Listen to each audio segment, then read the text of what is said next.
Menyaksikan berita di televisi, kita barangkali pernah menyaksikan perkelahian di antara anggota parlemen di gedung parlemen. Kita juga pernah menyaksikan masyarakat yang marah membakar kantor-kantor yang dimiliki oleh pemerintah.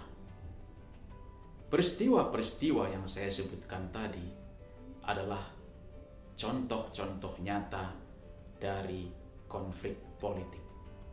Dalam kesempatan ini, topik kita adalah konflik politik. Bersama saya, Edwin Mertua Bangun Tambunan, kita akan mendiskusikan apa itu konflik politik, bentuk-bentuknya, penyebabnya, akibatnya, juga fungsinya.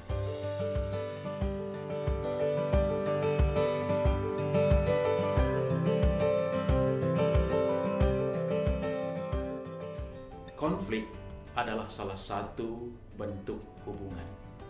Bentuk hubungan sosial lainnya adalah kerjasama. Apa yang dimaksud dengan konflik politik?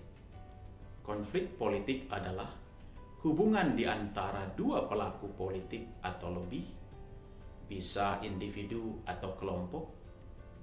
Para pelaku politik ini memiliki tujuan-tujuan atau sasaran-sasaran yang berbeda dan memiliki perilaku yang berbeda di dalam mencapainya. Melalui pengertian ini kita paham bahwa tidak semua bentuk hubungan itu lantas bisa disebut sebagai konflik. Di dalamnya terdapat dua syarat. Yang pertama, para pelaku yang sedang terlibat dalam hubungan itu memiliki tujuan-tujuan atau sasaran-sasaran yang berbeda. Kemudian syarat yang kedua, para pelaku politik itu memiliki perilaku yang berbeda atau memberi tanggapan yang berbeda tentang bagaimana mereka mencapai tujuan-tujuan atau sasaran-sasaran tersebut. Dengan pemahaman yang disampaikan tadi, maka kita harus membedakan konflik politik dengan perbedaan politik dan persaingan politik. Perbedaan politik bukanlah konflik politik. Demikian juga dengan persaingan politik, bukanlah konflik politik. Tetapi dari perbedaan politik, kemudian lanjut dengan persaingan politik, bisa pecah konflik politik. Perbedaan dalam politik adalah sebuah keniscayaan. Dengan demikian, perbedaan politik tidak perlu dihentikan atau diberangus. Karena setiap orang memiliki orientasi, sikap, perilaku, dan kepentingan yang berbeda-beda tentang politik. Apa yang mereka inginkan dari politik itu berbeda satu sama lain sesuai dengan keragaman latar belakang mereka. Perbedaan politik berkembang menjadi persaingan politik apabila pihak-pihak dengan latar belakang yang berbeda tadi terlibat dalam usaha mendapatkan apa yang mereka inginkan menggunakan perbedaan yang mereka miliki.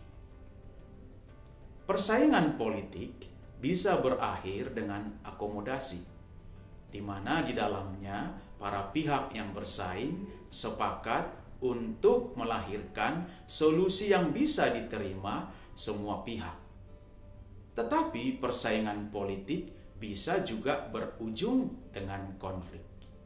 Persaingan politik berubah menjadi konflik politik apabila tujuan dari para pihak yang bersaing tadi berusaha mendapatkan apa yang diinginkan mengikuti cara yang dikehendaki masing-masing.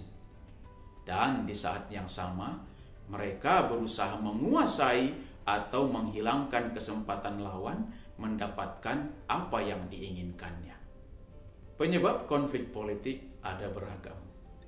Salah satunya bisa disebabkan oleh perbedaan kepentingan. Hal lainnya adalah perebutan sumber-sumber kekuasaan. seperti modal dan jabatan. Konflik politik juga bisa disebabkan perebutan kekuasaan. Masing-masing pihak yang sedang bersaing berusaha mendapatkan kekuasaan dengan meniadakan kesempatan lawan untuk merebut atau mendapatkan kekuasaan tersebut.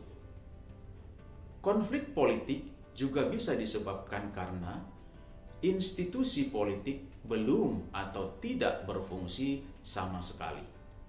Konflik politik juga bisa disebabkan belum adanya atau tidak berfungsinya pengaturan hubungan antar institusi maupun di antara institusi dan masyarakat. Konflik politik juga sering bersumber dari perbedaan nilai dan informasi yang dimiliki oleh masyarakat maupun yang beredar di kalangan pemerintahan. Konflik politik juga bisa pecah karena struktur politik yang menindas. Baik kebijakan maupun sistem yang ada dirasakan oleh masyarakat bertentangan dengan kepentingan mereka dan menghalangi mereka untuk memperjuangkan kepentingan mereka. Konflik politik bisa hadir tanpa kekerasan, namun bisa juga berkembang dengan kekerasan. Konflik politik tanpa kekerasan biasanya ditemukan di negara-negara yang memiliki konsensus politik yang baik tentang dasar dan tujuan negara mereka. Di dalam negara tersebut juga ditemukan institusi-institusi politik yang berfungsi dengan baik. Kemudian, interaksi antar institusi teratur dengan baik. Pengelolaan dan penyelesaian konflik juga jelas mekanismenya diatur.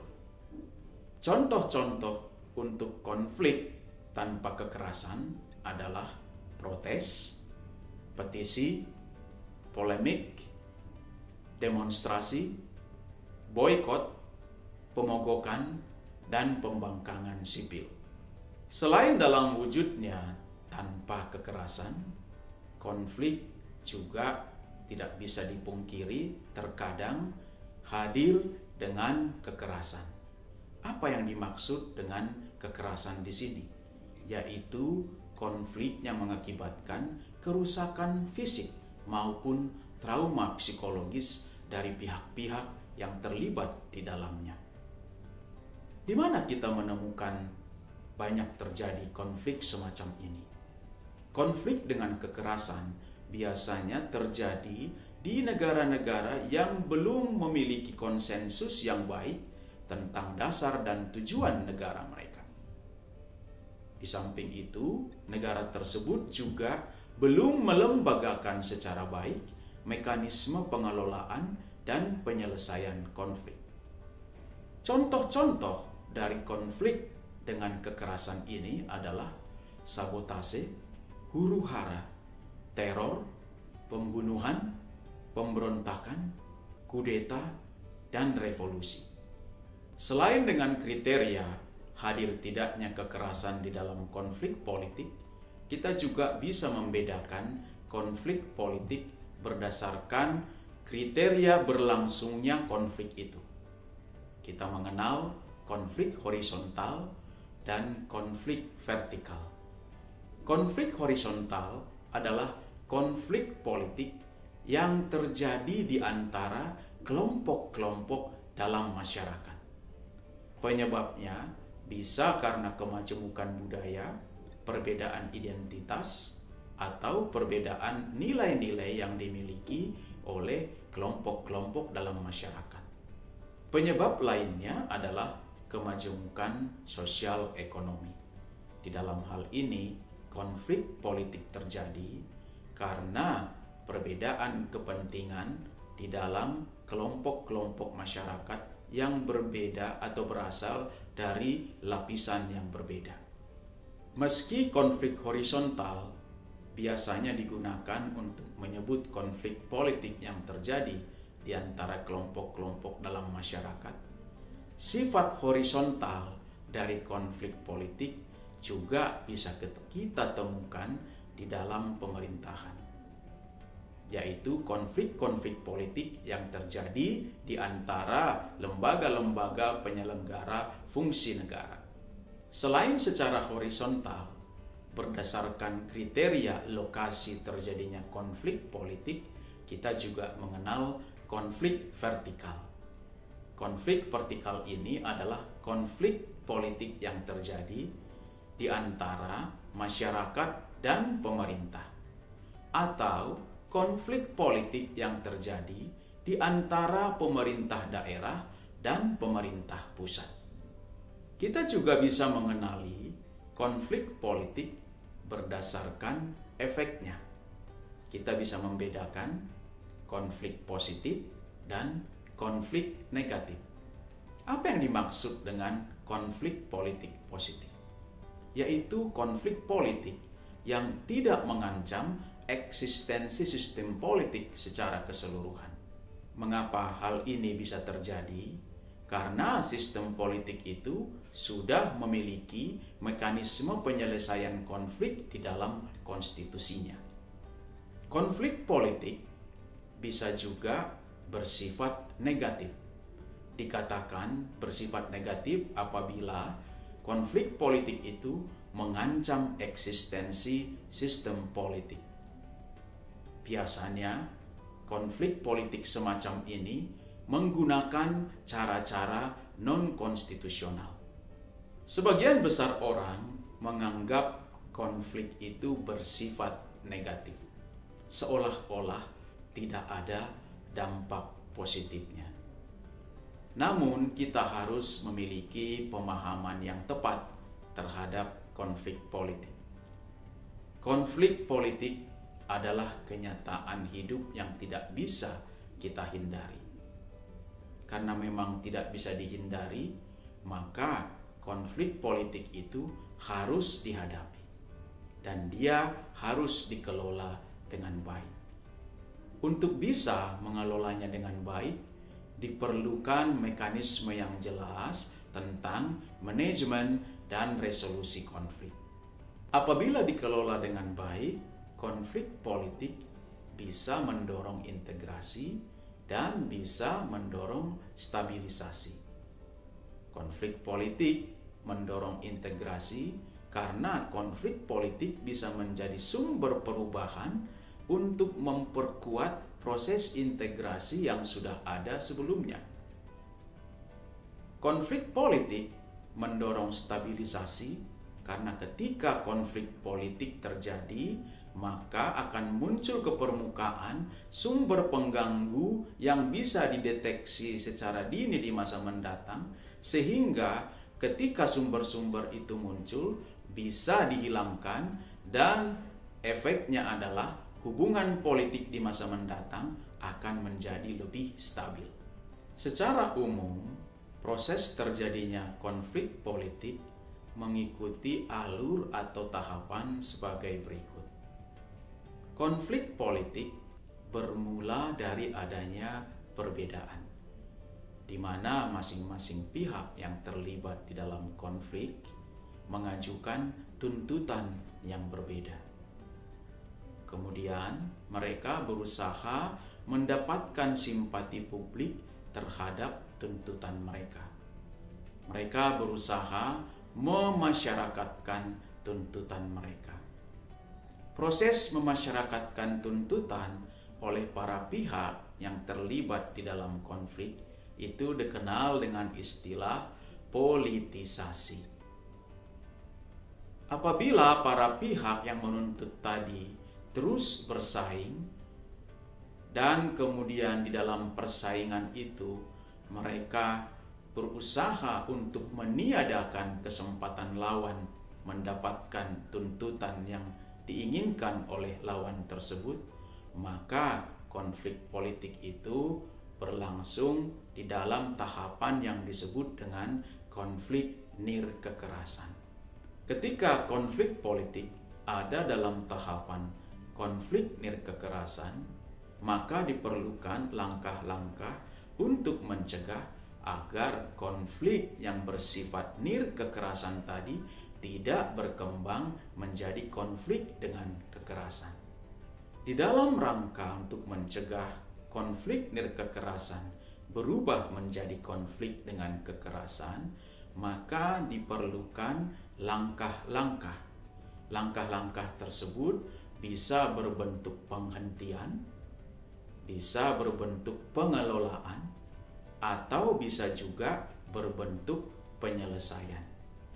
3 hal yang disebutkan tadi juga dikenal dengan istilah conflict settlement, conflict management, dan conflict resolution.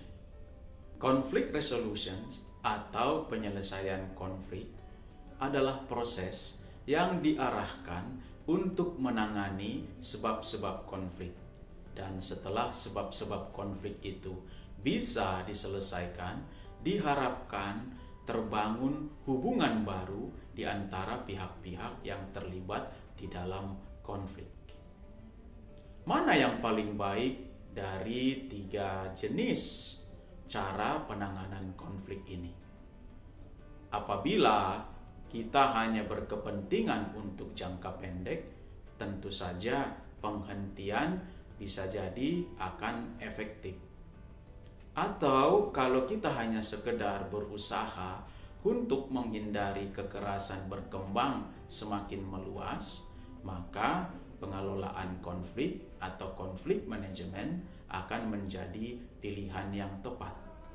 Tapi apabila kita menghendaki penyelesaian menyeluruh terhadap konflik yang sedang terjadi, maka tentu saja penyelesaian konflik atau conflict resolutions adalah pilihan yang terbaik.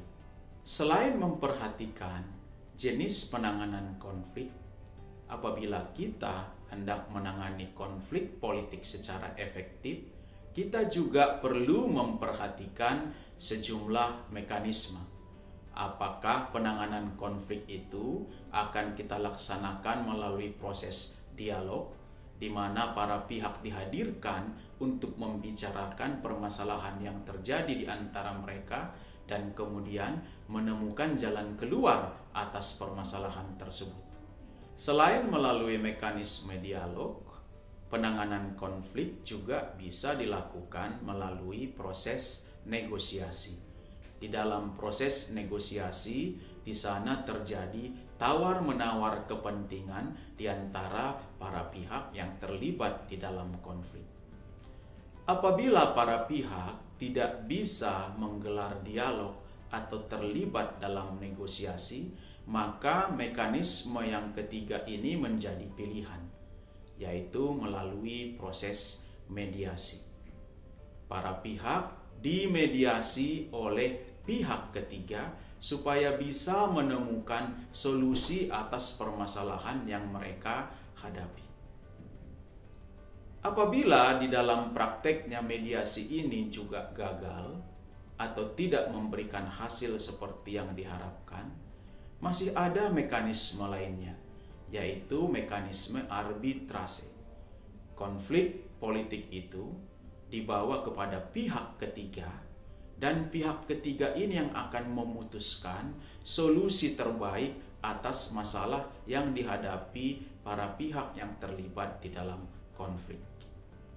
Apabila arbitrase juga dirasakan tidak memuaskan atau gagal, konflik politik juga bisa diselesaikan melalui proses adjudikasi. Proses adjudikasi maksudnya adalah konflik politik itu diselesaikan menggunakan institusi-institusi hukum yang ada. Apabila semua mekanisme tadi ternyata tidak bisa menghentikan konflik politik yang terjadi, biasanya negara akan menggunakan mekanisme yang terakhir ini, yaitu penggunaan kekuatan untuk menghentikan konflik politik secara permanen. Perlu untuk diperhatikan bahwa setiap kegagalan di dalam penanganan konflik politik akan beresiko membawa konflik politik yang tadinya bersifat nirkekerasan berubah menjadi konflik dengan kekerasan. Konflik politik tidak bisa kita hindari di dalam kehidupan kita bernegara. Karena tidak bisa dihindari, maka kita perlu menghadapinya secara efektif. Dan di dalam proses menghadapi konflik politik secara efektif, kita perlu memahami dengan baik berbagai mekanisme penanganan konflik. Baru saja kita menyelesaikan diskusi kita tentang konflik politik. Mudah-mudahan apa yang baru saja dibicarakan membantu kita untuk bisa memahami dengan baik konflik politik yang terjadi di sekitar kita, dan tentu saja diharapkan bisa membantu kita untuk menemukan cara-cara penanganan yang tepat untuk konflik-konflik politik yang sedang kita hadapi. Bersama saya, Edwin Martua Bangun Tambunan. Sampai bertemu di topik berikutnya.